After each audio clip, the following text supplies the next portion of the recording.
मुख्यमंत्री देवेंद्र फडणवीसांची उद्या पत्रकार परिषद मुंबईमध्ये उद्या सकाळी 11 वाजता पत्रकार परिषदेचं आयोजन। मुख्यमंत्र्यांसह महायुतीचे काही प्रमुख नेते उपस्थित राहणार।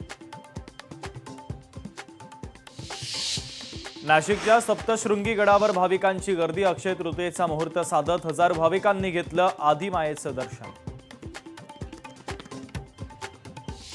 अक्षय तृतीयेच्या मुहूर्तावर कोल्हापूरच्या पिंपळगावात भव्य लेझिम स्पर्धा। स्पर्धेत जिल्ह्यातील कानाकोपऱ्यातून पुरुष आणि महिलांचा सहभाग।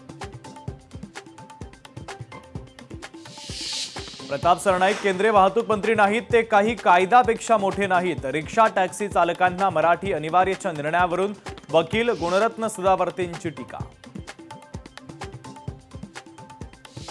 भिवंडीमधील टिंबर मार्टमध्ये भीषण आग। आगीमध्ये लाखो रुपयांचं लाकूड जळून खाक। आगीचं कारण अस्पष्ट।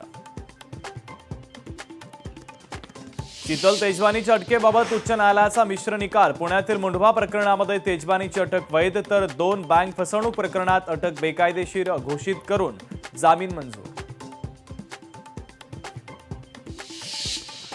रोजगार सेतू ॲपचं मंत्री मंगल प्रभात लोढांच्या हस्ते लोकार्पण। या ॲपच्या माध्यमातून महाराष्ट्रातील हिंदू तरुणांसाठी रोजगार उपलब्ध होणार।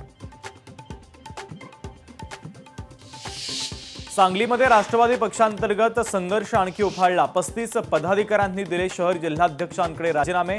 मनमानी कारभार केल्याचा थेट शहर आणि जिल्हाध्यक्षांनी केला आरोप। अमरावतीच्या खोडगाव येथे महावितरण कार्यालयाच्या परिसरात शेतकऱ्याचा आत्महत्येचा प्रयत्न। शेतातील वीज पुरवठा खंडित होत असल्याचा आरोप।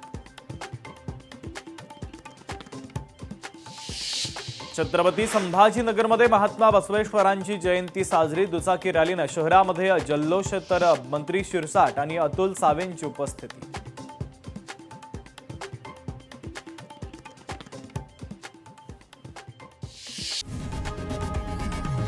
लोकशाही मराठी ऐका, पहा, जागरूक रहा।